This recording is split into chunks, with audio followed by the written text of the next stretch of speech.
తమిళ రాజకీయం కీలక మలుపు తిరిగింది. చిన్నమ్మ శశికళ ఆ రాష్ట్ర ముఖ్యమంత్రి పీఠాన్ని అధిరోహించడం ఖాయమైంది. చెన్నైలో సమావేశమైన అన్నాడీఎంకే శాసన సభాపక్షం ఆమెను తమ నేతగా ఎన్నుకుంది. ముఖ్యమంత్రి పదవికి పన్నీర్ సెల్వం రాజీనామా చేయగా శాసన సభాపక్ష నేతగా శశికళ ఎన్నికకు సంబంధించిన తీర్మానాన్ని అన్నాడీఎంకే ఎమ్మెల్యేలు గవర్నర్కు అందించనున్నారు. 1-2 రోజుల్లో తమిళనాడు ముఖ్యమంత్రిగా శశికళ ప్రమాణ స్వీకారం చేసే అవకాశం ఉంది. తమిళనాట ముఖ్యమంత్రి మార్పు ఖాయమైంది. పన్నీర్ సెల్వం స్థానంలో శశికళ ముఖ్యమంత్రి బాధ్యతలు చేపట్టేందుకు మార్గం సుగమం అయింది. చెన్నైలో సమావేశమైన అధికార అన్నాడీఎంకే శాసన సభాపక్షం ఆ పార్టీ ప్రధాన కార్యదర్శి శశికళను తమ నేతగా ఎన్నుకుంది.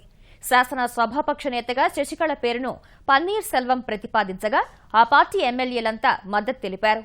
జయలలిత మృతి తర్వాత తమిళనాడు ముఖ్యమంత్రిగా పన్నీర్ సెల్వం బాధ్యతలు చేపట్టినా అధికార పగ్గాల్ని శశికళకు అప్పగించడంపై ఎప్పటికప్పుడు విస్తృత చర్చ జరుగుతోంది.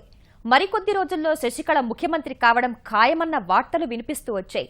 ఇందుకు అనుగుణంగా తమిళనాడులోని రాజకీయ సమీకరణాల్లోనూ స్పష్టమైన మార్పులు కనిపించాయి. అన్నాడీఎంకే ప్రధాన కార్యదర్శి బాధ్యతలు చేపట్టాక శశికళ తీసుకున్న నిర్ణయాలు, చేపట్టిన చర్యలు అధికార పగ్గాలు చేజిక్కించుకునే దిశగా ఆమె పావులు కదుపుతున్నాయన్న సంకేతాలిచ్చాయి. పార్టీలో సంస్థాగత మార్పులకు శ్రీకారం చుట్టిన ఆమె పార్టీలోని సీనియర్ నేతలతో కొద్ది రోజులుగా విస్తృత చర్చలు జరుపుతున్నారు. కీలక పదవులు అప్పగించడం ద్వారా వారిని తన వైపునకు తిప్పుకునే ప్రయత్నం చేశారు. ఇలాంటి పరిణామాల మధ్య సమావేశమైన అన్నాడీఎంకే శాసన సభాపక్షం శశికళను తమ నేతగా ఎన్నుకుంది. వెంటనే ముఖ్యమంత్రి పదవికి పన్నీర్ సెల్వం రాజీనామా చేశారు.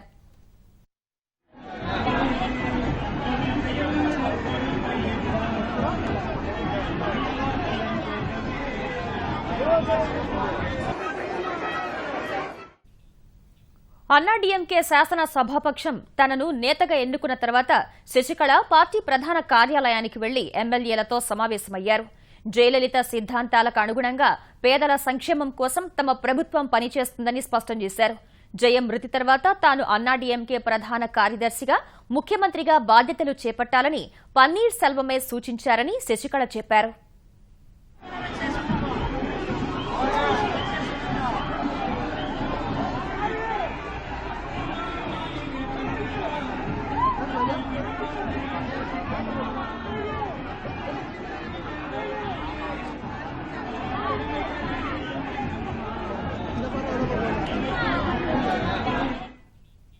తమిళనాడుకు 3వ ముఖ్యమంత్రిగా దివంగత జయలలిత ఆప్త మిత్రురాలు శశికళ అతి త్వరలో ప్రమాణం చేయనున్నారు. జయ మృతి తర్వాత ఖాళీ అయిన ఆర్కే నగర్ నియోజకవర్గ ఉప ఎన్నికల్లో పోటీ చేసి శాసనసభకు ఎన్నికవ్వాలని శశికళ భావిస్తున్నారు. జూన్లో జరిగే అవకాశం ఉన్న ఈ ఎన్నికల్లో తాను కూడా పోటీ చేయనున్నట్లు జయ మేనకోడలు దీప ఇప్పటికే ప్రకటించారు. శశికళ నాయకత్వాన్ని దీప వ్యతిరేకిస్తుండగా వారిద్దరూ ఒకే స్థానం కోసం పోటీ పడటం తమిళ రాజకీయాన్ని మరింత ఆసక్తికరంగా మార్చే అవకాశం ఉంది.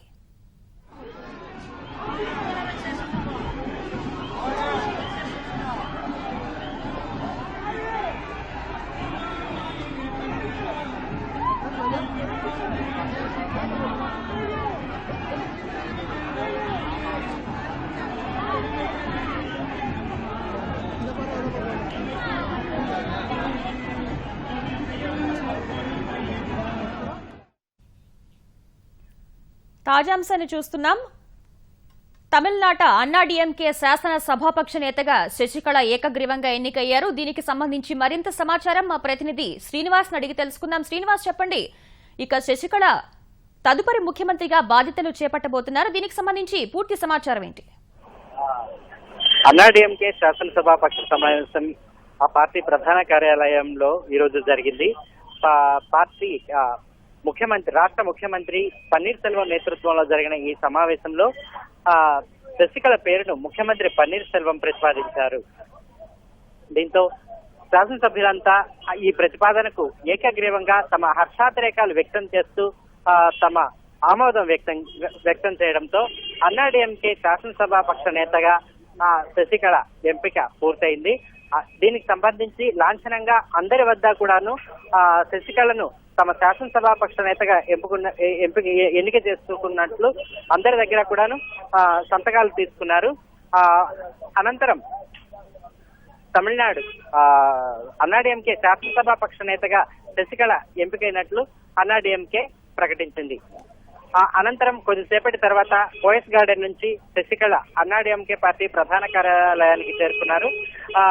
పార్టీ శాసనసభ పక్ష నేతగా శశికళ ఎంపికైన విషయాన్ని పన్నీర్ సెల్వం శశికళకు వివరించారు. శశికళ మౌనంగా ఆ ప్రతిని స్వీకరించినట్లు తెలుస్తోంది.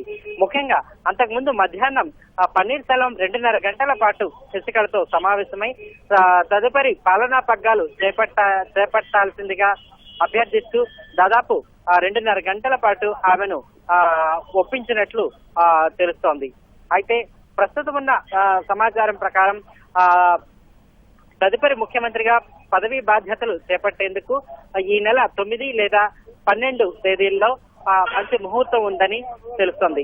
ఈ లోపల తదుపరి ముఖ్యమంత్రిగా పదవీ బాధ్యతలు చేపట్టేందుకు రాష్ట్ర గవర్నర్ అనుమతిని పొందేందుకు శశికళ రాష్ట్ర గవర్నర్ తో సమావేశమై తాను అన్నాడీఎంకే శాసనసభ పక్ష నేతగా ఎంపికైన ప్రతిని అందించి తాను తదుపరి ముఖ్యమంత్రిగా పదవి బాధ్యతలు చేపట్టేందుకు తన సంసిద్ధతను వ్యక్తం చేయాల్సి ఉంటుంది. ఇక ప్రస్తుతం గవర్నర్ విద్యాసాగర్ రావు చెన్నైలో లేరు, ఆయన ఢిల్లీలో ఉన్నారు. చెన్నై మరో 2 రోజుల లోపల చెన్నై వచ్చే అవకాశం ఉంది. చెన్నై వచ్చిన తర్వాత శశికళ గవర్నర్ ని కలిసి తన సంసిద్ధతను వ్యక్తం చేసే అవకాశం కనిపిస్తోంది. ఈ మరో వారం లోపలే శశికళ ముఖ్యమంత్రిగా పదవి బాధ్యతలు చేపట్టేందుకు రంగం సిద్ధమైంది. ధన్యవాదాలు శ్రీనివాస్.